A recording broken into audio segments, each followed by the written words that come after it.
Hello friends, this is Shahbaz and you are watching our YouTube channel Vedic जागरूकता।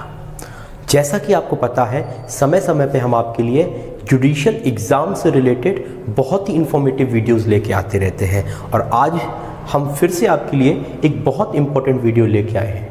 ये video on demand बनाया गया है। पिछले बहुत से दिनों से लोग पूछ रहे थे कि सर एग्ज़ाम जो होने वाला है, एग्ज़ाम की एक्सपेक्टेड डेट क्या है एमपी जुडिशरी की, और इसके साथ साथ पूछा जा रहा था कि सर अगर लास्ट मूवमेंट प्रिपरेशन की जाती है, अगर हमारे पास 50 दिन 40 दिन 45 दिन बचे हुए हैं तो लास्ट मूवमेंट में प्रिपरेशन कैसे की जाए। तो इन्हीं सारी बातों को ध्यान में रखते हुए आज हम ये वीडियो लेके आए हैं। आप इस वीडियो को पूरा देखिए। अगर आप इस वीडियो को पूरा देखते हैं तो डेफिनेटली आपको बहुत फ़ायदा होने वाला है और आप अपनी लास्ट मूवमेंट, जिसको प्रिपरेशन बोलते हैं, जिसको हम 45 से 50 दिन में करते हैं, वो आप कर सकते हैं। तो चलिए चालू करते हैं अपना वीडियो। जैसा कि आप व्हाइट बोर्ड पर देख सकते हैं कि हमारा टॉपिक है how to prepare judicial exam in last 45 days.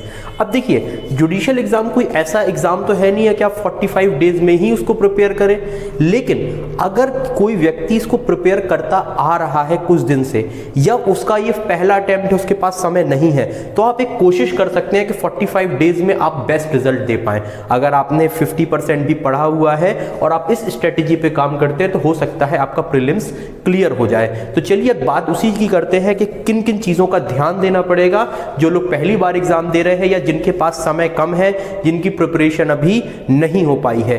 तो अपन देखते हैं, सबसे पहला पॉइंट है कि एग्जाम क्या है। जैसे एमपी जुडिशरी की एक एग्जाम्पल के तौर पे अपन एमपी जुडिशरी ले लेते हैं, यही स्ट्रेटेजी सब जगह लागू होगी।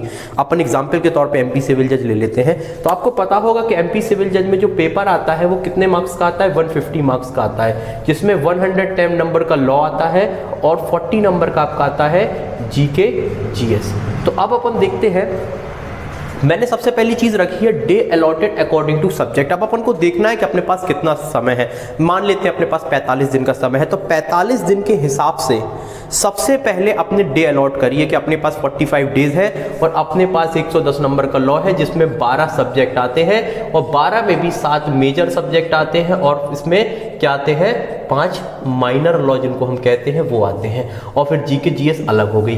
तो अब 12 सब्जेक्ट के लिए जैसे समझिए, अब आपको देखना है हर सब्जेक्ट के पहले से नंबर डिसाइडेड है। तो समझिए जैसे सीपीसी आपकी हो गई, सीआरपीसी हो गई आपकी, ये 15 नंबर का है, आईपीसी हो गई, एविडेंस हो गया, ये भी आपका 15 है। तो अब कोई सब्जेक्ट जो 15 नंबर का है तो स्वाभाविक बात है यहां से क्वेश्चन ज्यादा बन रहे हैं, तो इन सब्जेक्ट पे फोकस भी आपको ज्यादा रखना है। तो इन पे कम से कम 5-5 दिन का समय दीजिए और एक मेजर सुबह पढ़ी, एक आपको दिन में 2 सब्जेक्ट पढ़ने हैं, एक मेजर के साथ हमेशा एक माइनर पढ़ते जाइए। माइनर आपका सब्जेक्ट 2-2 3-3 दिन में हो जाते हैं। तो सबसे पहले जो सब्जेक्ट में जितना वेटेज है, जितना मटेरियल है, उसके हिसाब से आपको क्या करना है, डे अलॉट करने हैं। तो सबसे पहले आप क्या करिए, बेरेट को रिवाइज करिए। सबसे पहले अपन को पढ़ना है बेरेट। आपको बुक वगैरह का यूज नहीं करना है क्योंकि अब इतना समय नहीं है बुक पढ़ पाओ, तो बेरेट को आप क्या करिए, बहुत अच्छे तरीके से पढ़िए। दूसरी बात आती है टाइम मैनेजमेंट की। अभी आपका जो भी टाइम मैनेजमेंट चलता हो, आप कितने सुबह उठते हो ये नहीं, आप जो भी करते हो वो ठीक है, लेकिन आपको एक नया 45 डेज के लिए आपको एक नया टाइम मैनेजमेंट करना पड़ेगा। जैसे मैं बात करूं कि अगर आप अभी 7 बजे उठते थे तो अब आपको 5 बजे उठना पड़ेगा। अगर आप अभी 10 घंटे पढ़ते थे तो आपको 15 से 16 घंटे पढ़ने पड़ेंगे। ये आपको रोज नहीं करना, डेली बेसिस पे। लेकिन अगर आपकी प्रिपरेशन अभी कहीं ना कहीं ऐसा लगता है कि कहीं ना कहीं प्रिपरेशन कम है और लास्ट 45 डेज में अपन को प्रिपरेशन को अगर आगे बढ़ाना है तो आपको ज़्यादा से ज़्यादा समय देना पड़ेगा। अब आप उस समय में क्या करिए, आप अपना खुद एनालिसिस करिए कि अपना समय कहाँ वेस्ट हो रहा है। अगर अपन 10 घंटे की नींद ले रहे हैं पूरे दिन में तो अपन को उसको 6 घंटे की करना है, कुछ समय के लिए, रोज के लिए ये नहीं है। तो सबसे पहले आप अपना खुद टाइम मैनेजमेंट करिए और टाइम मैनेजमेंट इस प्रकार से करिए कि जो आपके स्टडी आवर्स हो उनको हम ज्यादा से ज्यादा बढ़ा सकें। अगर स्टडी आवर्स बढ़ाएंगे तो आप पहले 2 चीजें पढ़ पा रहे थे। मैंने आपसे बोला, समझिए आप पहले लॉ पढ़ रहे थे, तो लॉ में आप क्या कर रहे हैं, 2 चीजें पढ़ पा रहे थे। क्या पढ़ रहे थे, एक मेजर सब्जेक्ट पढ़ रहे थे और एक माइनर सब्जेक्ट पढ़ रहे थे। लेकिन आप इसके साथ साथ क्या है, जो अपन ने समझिए पूरा टाइम मैनेजमेंट करके अपन ने 2 घंटे भी दिन के अपने बढ़ा लिए, तो इन 2 घंटे में आप एक्स्ट्रा में क्या करिए, जीके जीएस का पोर्शन आता है जो 40 मार्क्स का, इसको पढ़ने की कोशिश करिए। तो यहां से आपका क्या होगा, पूरी चीजें साथ में कवर होके चलेंगी। इसके बाद कुछ लोग क्वेश्चन करते हैं कि सर क्या कुछ नया पढ़ा जाए, तो मेरा एडवाइस पर्सनली है कि जो आप पढ़ चुके हो उसको क्या करिए, पढ़ने की कोशिश करिए, ज़्यादा नया पढ़ने की कोशिश मत करिए। समझिए कोई ऐसा टॉपिक है जो मैंने अभी तक नहीं पढ़ा, तो उन टॉपिक्स को लास्ट में पढ़ने की बिल्कुल कोशिश मत करिए, क्योंकि क्या होगा, एक तो टाइम वेस्ट होगा, उसको पढ़ने में समय ज़्यादा लगेगा, डाउट्स आएंगे। जब डाउट्स आएंगे तो हो सकता है कि वो उसकी जगह आप क्या कर सकते थे, 2 घंटे में 10 सेक्शन पढ़ सकते थे, लेकिन अगर उस सेक्शन में आप फंस गए तो हो सकता है आप 2 दिन में ऐसे आप उस सेक्शन में फंसे रहो और उसके अतिरिक्त आपके ऊपर क्या जाएंगे, डाउट्स आ जाते हैं। तो कोशिश करिए, नया पढ़ना है तो पढ़िए, बहुत कम पढ़िए, लेकिन ज़्यादा मैं आपको पर्सनली एडवाइस करूंगा कि जो चीज़ अभी तक नहीं पढ़ी उनको आप लास्ट में बिल्कुल पढ़ने की कोशिश मत करिए, क्योंकि अभी तक आप जिस चीज़ को नहीं पढ़ पाए तो ये मान के चलिए लास्ट में आप मूवमेंट में कुछ बहुत बड़ा तीर नहीं मारने वाले हो। अब आप सोचते हो कि मैं लास्ट मूवमेंट में ये चीज़ पढ़ूंगा, लास्ट मूवमेंट में आप हमेशा याद रखिए जो चीज़ ऑलरेडी पढ़ चुके हैं उन्हीं चीज़ों को क्या करना है, हमें दोबारा पढ़ना है। इसके बाद रिवीजन, सबसे इंपॉर्टेंट है रिवीजन। अब एक सब्जेक्ट को आप जितने बार रिवाइज कर लोगे उतना आपको बेनिफिशियल होगा। अगर एक सब्जेक्ट को मानिए आपने लास्ट 45 डेज में 3 बार रिवाइज कर लिया, 2 बार रिवाइज कर लिया, 5 बार रिवाइज कर लिया, जितने आप रिवाइज करोगे उतना आपके प्रीलिम्स क्लियर करने के चांसेस बढ़ते जाएंगे और उतनी ही आपकी मिस्टेक कम होंगी।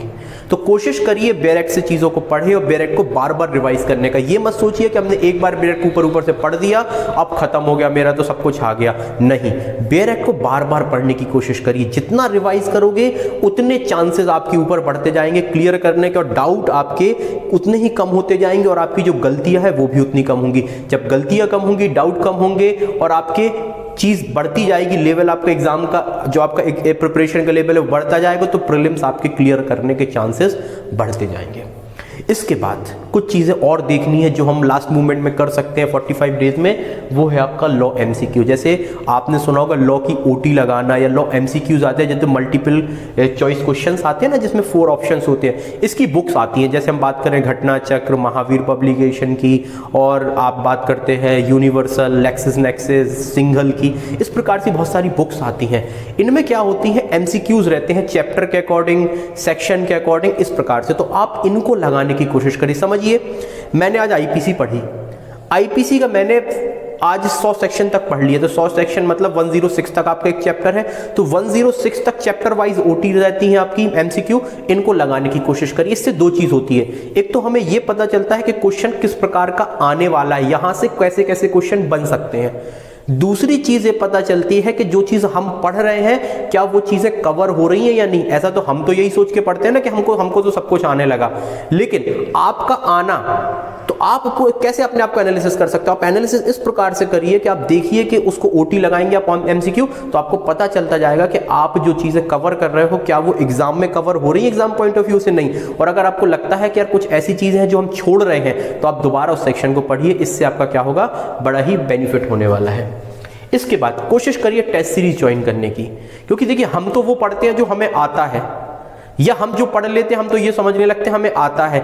लेकिन अगर आप टेस्ट सीरीज देते हैं, किसी भी टेस्ट सीरीज को ज्वाइन करिए, अगर आप टेस्ट सीरीज ज्वाइन करते हो तो टेस्ट सीरीज से ये बेनिफिट होता है कि सामने वाला तो वो क्वेश्चन पूछेगा ना जो उसको बेनिफिशियल लगते हैं।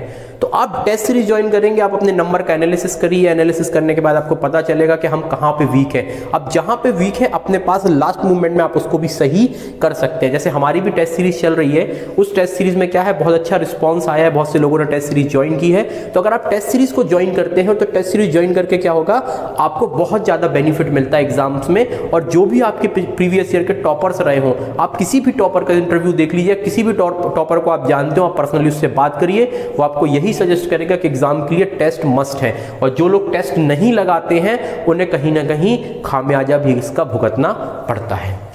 इसके बाद नेक्स्ट हम बात करते हैं, हमें केवल लॉ पे फोकस नहीं करना। देखिए लॉ आना है 110 नंबर का, लेकिन क्या 110 नंबर में से हमने मान लिया हमने 110 नंबर में से 100 नंबर भी स्कोर कर लिए, 100 नंबर भी स्कोर कर लिए। देखिए ये भी मुश्किल होता है। चलिए मानिए आपकी लॉ बहुत अच्छी थी, आपने 100 स्कोर कर लिया, लेकिन फिर भी अप्रॉक्स आप तो 122 से लेके 125 में मार्क्स में क्या होते हैं, सेफ जोन में रहते हैं। अगर 120 के आसपास आते हैं तो वही रहता है कि होगा कि नहीं होगा। आपको सेफ जोन में जाना है, एमपी की बात करें तो 150 में से आपको इतना नंबर चाहिए। अब अगर आपने यहाँ पे 100 नंबर भी चाहिए, फिर भी आपको 20 से लेके 25 नंबर की जरूरत है 40 में से। लेकिन ये इजी नहीं होता, इजी क्यों नहीं होता? क्योंकि हम लॉ पे वो बहुत ज़्यादा फोकस करते हैं, जी के इंग्लिश पे बिल्कुल फोकस नहीं करते। तो हमें याद ये रखना है कि जब जो टाइम मैनेजमेंट हम बनाएंगे, मैंने ऊपर भी बात की थी, इस टाइम मैनेजमेंट में हम जी के जीएस को भी रोज के 2 घंटे देंगे। अगर हम इसको 2 घंटे नहीं देते तो क्या होगा? वही चीज़ होगी कि हमारे जी के जीएस में कहीं आएंगे 10 नंबर, कहीं आएंगे 12 नंबर, कहीं 15 या कहीं 20, तो कहीं 2 नंबर या कहीं 5 नंबर या कहीं 10 नंबर से सिलेक्शन आपका रुक जाएगा। मेजर लोगों की आपकी यही प्रॉब्लम होती है। उनसे पूछ के आओगे पेपर कैसा गया, पूरे लॉ का पोर्शन तो बहुत अच्छा गया, लेकिन जी के जीएस बिगड़ गई। अगर अब भैया जी के जीएस बिगड़ गई तो केवल लॉ की दम पे आपका सिलेक्शन थोड़ी ना होने वाला है। जब एग्जाम कंटेन 150 मार्क्स का है, जिसमें 110 का लॉ है, 40 जी के जीएस इंग्लिश कंप्यूटर है, तो आपको सब में बराबर फोकस करना पड़ेगा। हाँ, इस पे ज्यादा फोकस करिए, लेकिन इसको भी आपको रोज के 2 घंटे देने हैं। अगर आप इसमें रोज के 2 घंटे देते हैं और एक टॉपिक भी पढ़ते हैं रोज का, तो आपका 45 दिन में लगभग 45 टॉपिक कवर हो जाते हैं, जिसमें 15-20 टॉपिक जीके के कवर हो जाएंगे, 10 टॉपिक इंग्लिश के कवर करने हैं, 10 आपको कंप्यूटर के। इतना कर लेते हैं, ये मोर देन आपके लिए सफिशिएंट है। और अगर आपने ज्यादा, मैं नहीं बोलता कि आप 40 में से 35 मार्क्स लेके आइए, नहीं लेके आने 40 में से 35 मार्क्स। आप 40 में से अगर 25 मार्क्स भी कवर कर रहे हैं तो आप सिलेक्शन की दौड़ में बहुत आगे हो जाएंगे। तो इस चीज का भी आपको फोकस करना है। इसके बाद प्रीवियस ईयर के कोई क्वेश्चन पेपर है, इसका एनालिसिस करना है आपको। आप एक प्रीवियस ईयर के क्वेश्चन, जिस स्टेट का भी आप एग्जाम दे रहे हैं, वहां के प्रीवियस ईयर के क्वेश्चंस देखिए और उसको एनालिसिस करिए कि क्वेश्चन आते कहां से हैं। अब जहां से क्वेश्चंस आते हैं, क्योंकि देखिए हम आपको कुछ चीज बताएंगे, कोई आपको कुछ चीज बताएगा, तो आप जब उन चीज को एनालिसिस करेंगे तो आपको पता चलेगा कि यार जैसे सीआरपीसी में यहां से क्वेश्चन एमपी में ज्यादा पूछे जाते हैं, यूपी में ये इस प्रकार के क्वेश्चन पूछे जाते हैं, जीके इस प्रकार की पूछी जा रही है, कंप्यूटर इस प्रकार का पूछा जा रहा है, आईपीसी में इस प्रकार के क्वेश्चन पूछे जा रहे हैं। तो पहली चीज तो वो क्वेश्चन को भी आपको जो मिलते हैं वो याद कर लीजिए, क्योंकि कुछ ना कुछ क्वेश्चन वो भी रिपीट आपके होंगे।